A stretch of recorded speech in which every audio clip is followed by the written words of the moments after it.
মহান বিজয় দিবস উপলক্ষে রাজধানী মিরপুর 12-তে অবস্থিত স্বনামধন্য শিক্ষা প্রতিষ্ঠান এম.এ. লতিফ মেমোরিয়াল ইনস্টিটিউটে 2 দিন ব্যাপী বর্ণাঢ্য ও জমজমাট অনুষ্ঠানের আয়োজন করা হয়।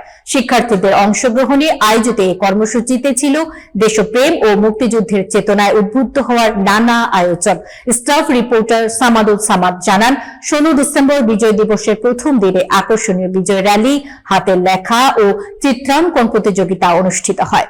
পাশাপাশি শিক্ষার্থীদের অংশগ্রহণে স্টলে চলতে থাকে ঐতিহ্যবাহী পিঠা উৎসব, যা অনুষ্ঠানে বাড়তি আনন্দ যোগ করে। 17 ডিসেম্বর অনুষ্ঠিত হয় পুতুল নাচ প্রদর্শনী, বিভিন্ন প্রতিযোগিতা পুরস্কার বিতরণ এবং শিক্ষার্থীদের অংশগ্রহণে মনোজ্ঞ সাংস্কৃতিক অনুষ্ঠান।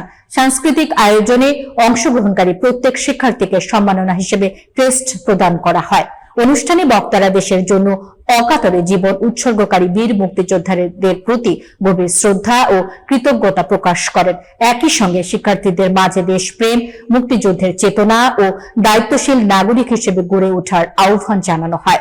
অনুষ্ঠানে নেতৃত্ব দেন প্রতিষ্ঠানের সুযোগ্য অধ্যক্ষ ডক্টর এল.এম. কামরুজ্জামান। তিনি বলেন, মহান বিজয়ের চেতনা ধারণ করে নৈতিকতা, শিক্ষা ও মানবিক মূল্যবোধে সমৃদ্ধ আগামীর বাংলাদেশ গড়াই আমাদের প্রত্যয়। শিক্ষার্থীরাই হবে সেই ভবিষ্যৎ বাংলাদেশের কারিগর।